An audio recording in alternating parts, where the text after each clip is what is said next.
পূর্ব সিংভূমে ভারতীয় মানবাধিকার সমিতির তত্ত্বাবধানে একটি আইনি সচেতনতা শিবির এবং পরিচয়পত্র সহ সম্মাননাপত্র বিতরণ অনুষ্ঠানের আয়োজন করা হয়েছে। এই অনুষ্ঠানটি জামশেদপুরের বিষ্টপুরস্থিত বিএস রেসিডেন্সি হোটেলের মিলনায়তনে অনুষ্ঠিত হয়। সংগঠনের জেলা সভাপতি এস.এন. পালের সভাপতিত্বে অনুষ্ঠানে প্রধান অতিথি হিসেবে উপস্থিত ছিলেন ধনঞ্জয় প্রসাদ, বিশেষ অতিথি বলাই পান্ডা। এছাড়াও সংগঠনের রাজ্য সভাপতি এবং কার্যনির্বাহী সদস্য রবীন্দ্র শর্মা, সাধারণ সম্পাদক অনুপ কুমারের সম্মানজনক উপস্থিতিতে অনুষ্ঠানটি সফলভাবে সম্পন্ন হয়। অনুষ্ঠানটি পরিচালনা করেন সংগঠনের জেলা প্রশাসনিক সম্পাদক ধীরজ কুমার ঝা।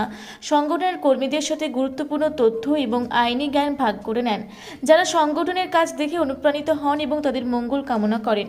এই আইনি সচেতনতা শিবিরের উদ্দেশ্য ছিল সাধারণ নাগরিকদের তাদের মৌলিক অধিকার এবং কর্তব্য সম্পর্কে সচেতন করা এবং সংগঠনের কর্মীদের পরিচয়পত্র এবং সম্মাননাপত্র প্রদানের মাধ্যমে উৎসাহিত করা। ভারতীয় মানবাধিকার সংস্থা সমাজে আইনি সাক্ষরতা, মানবাধিকার রক্ষা এবং সচেতনতা ছড়িয়ে দেওয়ার জন্য নিরন্তরভাবে প্রতিশ্রুতিবদ্ধ। এই জেলায় সংগঠনে 53 জন পদাধিকারী রয়েছে। এই অনুষ্ঠানে সমস্ত পদাধিকারী এবং সদস্যরা উপস্থিত ছিলেন। পূর্ব সিংভূম থেকে বিশ্বনাথ মাহাতোর রিপোর্ট, রূপসী বাংলা মিডিয়া।